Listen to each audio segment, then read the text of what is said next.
Hi, everybody. My name is Sean Malott with the Central Florida Development Council, and today my guest is Dr. Jeremy Martin, president of Florida Southern College. Dr. Martin recently joined the college from William & Mary, where he served in key academic areas. Welcome, President Martin, and thank you for sitting down with us today. Great to be with you and great to be in Polk County. Well, great to have you. And so we'll start from that perspective that you are new to the area. How's the transition been going? It's gone incredibly well. My family and I arrived shortly before August 1st and have been here since then. But if you just think about even in this season, all the things that there are to do here in Lakeland and in Polk County, I was trying to figure out what to invite my mother to. And I actually said, Mom, you need to come spend a month with us for the Christmas parade and for the Christmas Gala on Florida Southern's campus, and then for the Lakeland Symphony Orchestra's Christmas performance, Toast of the Holidays, all the church performances and things in between. And then our daughter is singing with her high school choir this evening. She's already performed in Epcot. There's so much going on in Polk. It's hard to actually figure out what are the things you want to invite friends and family to. Yeah, and the college is really involved in the art scene in general in this area, and would like to talk about that. But let's kind of start first telling us a little bit about Florida Southern College, and then we'll talk about maybe some of the arts and the other things that are available through the college. Yeah, that's great. So our mission is fairly straightforward. We do three things. We prepare graduates for lives of positive and consequential impact, student focus, through dynamic, engaged learning. Number two, that our faculty deliver every day. And then three is on an iconic setting. So we do all of those things in the largest Frank Lloyd Wright single site collection of his architecture in the world, and a National Historic Landmark. Our faculty are incredible about engaging students while they're on campus. They benefit from the community as well, and that most of our students do at least one, and typically sometimes they do multiple internships, and that's because the local business community is supportive of interning our graduates and hosting them there. And when they graduate, they go on to do remarkable things for their communities, whether it's in Lakeland or Polk or around the state or even indeed around the country and world. Yeah, it's definitely a great entry point for our community through the college. But yeah, Florida Southern sends out wonderful students out into the world, and again, we definitely appreciate that connection to the Polk that Florida Southern has. A really great ambassador, for the area. So as we talked on the arts piece of it, I know that the college is invested heavily in the arts and the connection to the museum. Tell me a little bit about that perspective. The cultural aspects of Florida Southern. We're thrilled to be one of Lakeland and Polk County's cultural hubs. And so early next month, we will dedicate the expansion of the Ashley Gibson Barnett Museum of Art and that rededication. And so that'll be marvelous. 14,000 additional square feet coming on there for displays of work. There are a few marvelous shows that are coming through there. Dutch Impressionism is up right now, a terrific show. They've really elevated the caliber of some of the exhibits that come through here in recent years, which has been a terrific thing. And then this spring, we're also excited to have an exhibition on Frank Lloyd Wright and his vision for the campus of tomorrow. So Mr. Wright originally designed 18 structures for our campus. Only 13 of them were built. And so we'll actually take a look through some 3D modeling and all the original drawings as to what he fully envisioned for our campus by the lake. And then, of course, you have the performances in Branscombe. We're excited that world-renowned soprano Renee Fleming will be back with us as part of our Festival of the Arts series. But there are things going on year-round, and Branscombe is an incredible performance venue. And coming here, it's been exciting to hear that there are world-renowned performers who come back and say Branscombe has among the best acoustics that they see in the entirety of their tours around the world. So, and I know that Florida Southern College is continually recognized as one of the most beautiful campuses in the country. Tell us a little bit about that accolade. Well, it is, and which is also a benefit to the entirety of the community. I can't tell you how many homecoming and prom photos I've already walked into just around campus between any of the settings, whether it's the water dome or some of the fountains or some of the gardens on campus. It is just an incredibly pristine place to go and do your college studies. And at the end of every day, there's still a lake over which the sun rises and sets. That's the advantage of a lake campus, as we get sunrises and sunsets right at the base of campus. It's a beautiful place to study, very serene. And as we think about well-being and all those sorts of things, the balance of the campus between the buildings in which work occurs, but the grounds in which we enjoy what we do, it's a terrific place to learn and live.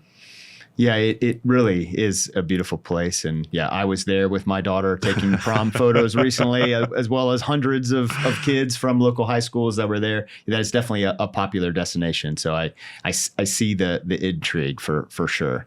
So tell me a little bit about your story. How did you get into higher ed? Well, I love college so much I never left. That's the short version of it. I began my career actually in coaching. I was the assistant women's basketball coach at Emory University in Atlanta, and was then the assistant men's basketball coach at Gordon College, which is a liberal arts college on the North Shore of Boston. And it was through that experience, I was simply looking to continue and improve upon the student athlete experience that I had. And because no one does one thing at a small college, I'd started working for an academic center and became more interested in what was going on that side of the house. And so ultimately went back to get my PhD at William & Mary. I went from a graduate assistant to a vice president in about a dozen years, 12 or 13 years. And so had a great experience there, and a PhD and an MBA along the way, and moved fairly quickly into work in the president's office, ultimately serving as chief of staff, and then vice president for strategy and innovation for a few years before I came to Florida Southern. Excellent. And I hear you've become quite the mock and attending many games as well in the area. So, well, not just games. Yeah. I do love our mocks. We have national championship athletics. It's really discovering Division II has been something of this transition for me. I've been at Division I schools and I've been at Division III schools. And so to find Division II as a highly talented scholarship caliber athlete who also remains a student first in the truest sense of the word. I enjoy that there are players on our team who are up for Saturday morning MBA classes because they're pursuing a graduate degree, as well as the focus that remains there. And the beauty of the conference that we're in is all of the schools are within a 4-hour bus ride. So it's a compact conference where actually their time in the classroom, their focus on being students who are also great athletes, is real and sincere.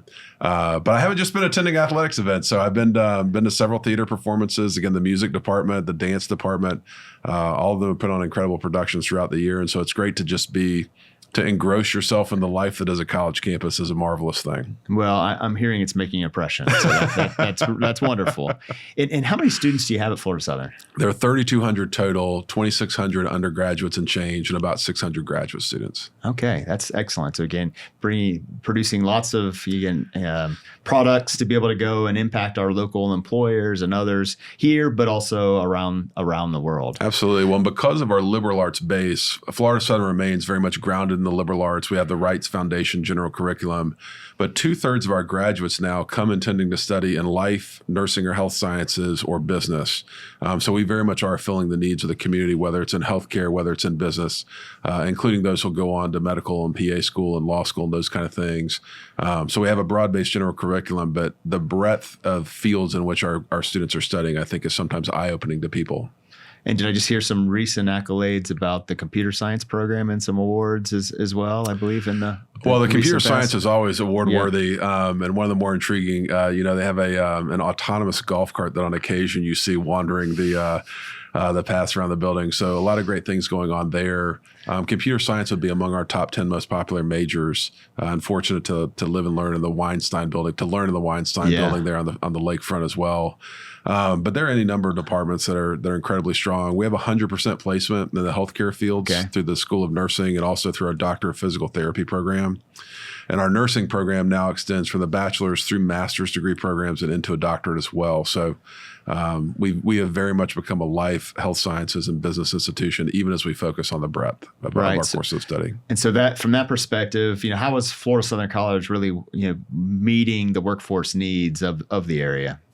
Well, part of it is listening. So between your organization and others going out and listening to what those needs are, we're excited to open a School of Architecture, which if you think of the preservation that goes on in Florida and the quality of architecture as well, that's a great thing. Our first architecture students will enroll this fall, in the fall of 2025. And the following year, we'll introduce a construction management program. And so if you think about the level of growth that Polk continually experiences as one of the fastest growing counties in America, that's going to be a marvelous thing to produce graduates who are prepared to go right into those fields and assist our local economy and industry there as well. Yeah, that's incredibly important. What are your strategic priorities for growth? You talked about we're in a growing area, definitely a growing economy. Yeah, how does Florida Southern look at growth as well? Well, so when I talk about growth at Florida Southern, I think about aligning purpose, programs, people, and place. And so folks who've heard me may hear me talk about that. The purpose we have, I shared our mission. We prepare graduates for lives of positive and consequential impact through dynamic, engaged learning in an iconic setting. And so when you're evaluating what that growth has been, and we've been on an upward swing, 3 of the last 4 classes have been the largest in school history. And so that's been great for the institutional health. Our education remains in demand, even as we're seeing national demographics begin to decline in the number of high school graduates. Our enrollment remains robust. Students want to come to Florida Southern. But when you think about programs, the question is, what are the students interested in and what are the employers interested in, and how do you align those things? So architecture and construction management are a direct reflection of that, as are the master's degrees in nursing that we've developed to allow nurses to build specializations that advantage both our local healthcare industry as well as job opportunities around the state and around the country. And how do students connect with Florida Southern? What are some of the methods that they find the college? flsouthern.edu is our website and the best way to do that. But we wind up popping up on searches through any number of websites that students would begin with. So we're fortunate to be ranked highly among the regional universities in the Southeast by U.S. News and World Report. But any number of places that student might start a college search, they'll find us fairly quickly. And we're also fairly aggressive in reaching out to them. People may know of Lakeland, they may not know of Florida Southern. So we reach out to several 100,000 to a few 100,000 students for every class to begin that interest process. I've enjoyed hearing from friends back in Virginia, including my wife has family in Massachusetts, and they've shared that they have bright and talented students in their family who are suddenly hearing of Florida Southern, and they receive that a different way. But so we go out to seek students, but also wherever the primary sites that they might begin their college search, we want to make sure that we're present there as well. Yeah, fantastic. Are there any new programs or initiatives that you see on the horizon? The biggest one will be launching the School of Architecture. So to back up, this spring we launched the expanded AGB Museum, which we talked about briefly. The School of Architecture coming in the fall, and particularly that additional next fall inclusion of construction management will be a big thing. I also think we just need to focus on handling the growth that we've had within our internal majors. So again, a quarter of our students come in natural and life sciences, a quarter of our students come in business, and a fifth of our students come intending to major in health or exercise science. And so as we've seen the growth in those spaces, accommodating the facilities and the faculty and all those kind of things to sustain that is important to the school.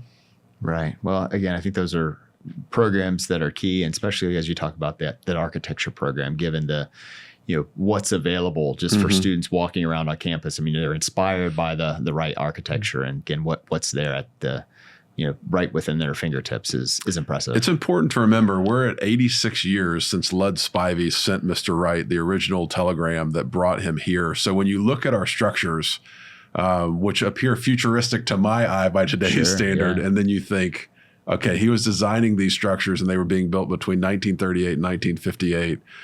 It does remain an inspirational place. And the School of Architecture will be housed in the Ordway building, which is among Mr. Wright's original structures on campus. It is a pretty great program to think about having here. Yeah, absolutely. So are there, I know that the college is involved, with entrepreneurship program and, fostering innovation. How does the college do that? Kind of foster entrepreneurship and innovation? Well, in several ways. The first is we have the Center for Free Enterprise and Entrepreneurship on campus. So an internally housed program where students can find resources to develop an idea from concept through development and into implementation. We also partner with Catapult, which is obviously an incredible facility in Lakeland for all sorts of entrepreneurs. One of the most exciting conversations I had was actually with a master's of accounting students who stopped me walking across campus to share that he was spending a lot of time at Catapult, and actually he was working with two companies there on the accounting side. So the entrepreneurial venture, as well as having all of our students get exposure to the energy and enthusiasm that it is to think about creating a new venture, is really important. And excited to have all that going on. The business students house the Center for Free Enterprise and Entrepreneurship, but they actually find that students from across campus have ideas that they want to pursue. And so encouraging them all is a great thing that's happening on campus right now, as well as in the community through Catapult. Yeah, I mean, that connection to Catapult is, again, close. It's easy to get to for the students, and just that connectivity, to be able to expose, as we were talking about the exposure from an architecture perspective, but also exposure to other entrepreneurs in the community. It's a great connection for that. Well, I've been open right away, regardless of major, the energy that exists around entrepreneurship in Lakeland. I just want our students to have more exposure to that. So they may be going to work for someone else right away, but the idea of saying, get this vibe and this energy so that you're ready to seize opportunity whenever it presents itself for you. Yeah. Well, we've, as an organization, the Central Florida Development Council has hired, Florida Southern grads recently. and also kind of in the past as well. And again, we have great experience really having that enthusiasm, kind of a new grad that kind of brings in kind of an open mindset, is really, really beneficial. So whether Florida Southern or some other colleges in the area, but definitely someone who's new to the work environment. And, when I think about entrepreneurship and, that the world is open for all possibilities. It's great to see that connectivity. Well, I like to say in our origins, in our very DNA of the institution, there are two things that should never change, and they're confidence and grit. And so I talked a little bit about Lloyd Spivey and Frank Lloyd Wright and the architecture, but if you think about it, Florida Southern College had 4 campuses before we came to Lakeland in 1922. And the Chamber of Commerce and the First United Methodist Church were critical in Florida Southern coming here. But President Spivey is actually living in dorm rooms from which he writes that telegram to Frank Lloyd Wright and convinces him that the best and brightest are going to want to be in Lakeland, and Mr. Wright should be as well. Remember that in 1937, Mr. Wright finishes his masterpiece at Falling Water. He'll be doing the Guggenheim at the same time as he's doing our campus. So the confidence of Dr. Spivey to say the best and brightest are going to want to be here, that's part of our institutional DNA. But the grit to realize that our students laid many of the original bricks that formed the structures on our campus, including the original Rue Library was built almost entirely by students during the Second World War period. And so those two things are what you should expect to get in a Florida Southern graduate in our community: the confidence to dream big dreams, but the grit to lay the bricks to achieve them. That's impressive. So what are some of the emerging trends you see in your industry, higher ed, that you're thinking about for the future? Well, I think enrollment is always prime. We exist to educate students, and as I said, to prepare graduates for lives of positive and consequential impact. And so if you look around the country, the overall enrollment trends are anticipating decline, particularly in the number of high school graduates. And so you see increasing competition there. Now, we're fortunate that Florida remains a growth environment. It's critical to both us, but also to the state that we have higher education institutions that are able to recruit and retain the talent that exists here, because schools from around the country are increasingly going to be looking to the Southeast and Florida in particular to recruit talent away for college and for college study. So that's one trend that's certainly out there. I think the ability to adapt. There was a book, The Ability to Adapt. There was a book by Joseph Aoun, who's the president of Northeastern University, called Robot Proof, that still remains relevant to our institution. How are we creating human minds and thinkers that are doing work that is beyond the replicable nature of automation and artificial intelligence and those sorts of things? And so again, when you think about the Right Foundation's curriculum and what we're trying to do for the breadth of a student, but also allowing them to focus in a field in which they can thrive, I think that's important and going to be a distinctive in delivering value to our graduates for many years to come.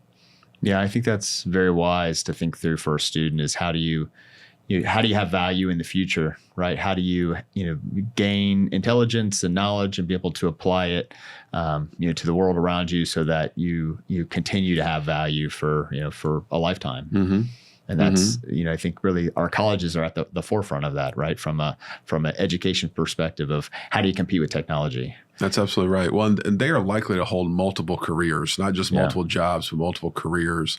So thinking about providing a base where, again, they have the mental fortitude and adaptability and pliability to apply their skill set to any number of jobs that they may hold in the future. How do you impart the soft skills at Florida Southern? Because I know that's something that we hear from our employers is so valuable to what they're looking to hire. Well, I think you begin by identifying, there's a great book called Generations that I highly recommend. Every generation has been different, and every generation, the prior generation has thought, oh, well, that's a different group, something that's important to remember. But I enjoy walking across campus and making eye contact with students and actually seeing that our students will engage and look up. It's among the happiest campuses in America. Students are happy to be there. They enjoy their peer cohort, all of those sorts of things. But when you think about the soft skills, you have to recall that this generation has spent much of its formative years engaging via technology. So they're comfortable in different formats of engaging than we are naturally. And so it's thinking about, hey, listen, here's how someone else may think about engaging with you. Here's what it means to offer a strong handshake or to look someone in the eye when you're speaking, and those sorts of things.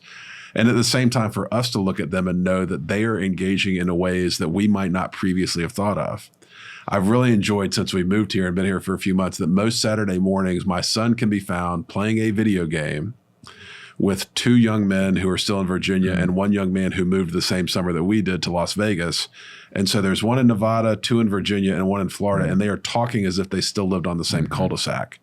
That was never an opportunity in my childhood. If you moved away, it was bon voyage, and here it is. For so sure. their connectivity as a generation is very different than anything we may have seen before. And so thinking about how they take that connectivity and translate it, whether it's from their screen relationships and virtual relationships into the in-person communication that they engage, is really how you're focused on those soft skills. They have them. They do connect with one another. It's just talking to them about how they connect across generational lines when they're doing it in person. Right. Well, if a business wants to connect to Florida Southern, what do you think is the best way for those businesses to be able to get in touch? We're grateful for every local business that hosts interns. And so you're welcome to reach out. floridasouthern.edu is our website. I always tell people, if you need an immediate point of contact, I'm Jeremy at flsouthern.edu, and I'm happy to point you in the right direction. But Aaron, who directs our Career Services Center, which, by the way, I'd be remiss if I didn't mention, only one institution in Florida has been ranked in the top 20 for career services for the past 3 years, in any of the past 3 years, and that's us. We've done it in each of the past 3 years and risen from top 20 to now 16th in the country. We're only able to do that because the local community is so supportive of our students and the opportunities they provide. In hosting an intern, I always think it's great to think about what project would you take on if you had 1 extra set of hands that gives them a realistic experience, but also lets them share a work product and say, what do you think about this? And get feedback about, well, would you pursue these lines of thought or those kind of things?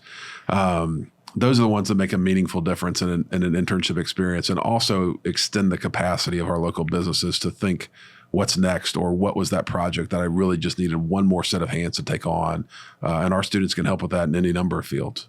Yeah, I think you can definitely tell a student that has gone through an internship experience versus one that hasn't. I mean, you learn so much from that experience and being physical in a workplace with other people. So what would you say from a community perspective? How can the community help be supportive of Florida Southern? Come to campus. Come to the museum, see some of the amazing works of art. Again, with 14,000 feet of expanded space in the AGB, there's a whole lot more work to come and see, a whole lot more exhibitions. And one of the priorities for that museum, and it's inherited it's a heritage point from the museum it's an admission-free museum. So the memberships and patrons who support the museum provide that opportunity for everyone who walks through the door. I've had the experience a couple times, even in the few months I've been here, of walking in behind someone that it may be their first exposure to a museum environment. That's a thrilling thing. And it's made possible because the members of the AGB and the patrons provide for that. We also bring national championship caliber athletics to town. And again, the quality of play at Florida Southern is pretty impressive. And so coming into Jenkins Fieldhouse, or coming to see a game on Barron Field in the Barnett Complex, any of those kind of things, there's great entertainment to be had, and great fellowship as well. I mean, the Sixth Man Club for men's and women's basketball experiencing this fall, women's volleyball at a particularly great environment. Women's lacrosse has won national championships here. Men's and women's golf obviously are incredible as well. So there are any number of opportunities to be entertained or engaged through the Festival of Fine Arts or any of those sorts of things. But come to campus, come check us out, be part of our community. Well, that's wonderful. I definitely enjoy seeing the students around, and I appreciate you sitting down with us today and taking the time. So thank you very much, President Martin, and definitely want to make sure that the community goes and supports the Mocs. Great to be with you. Go Mocs. Go Mocs.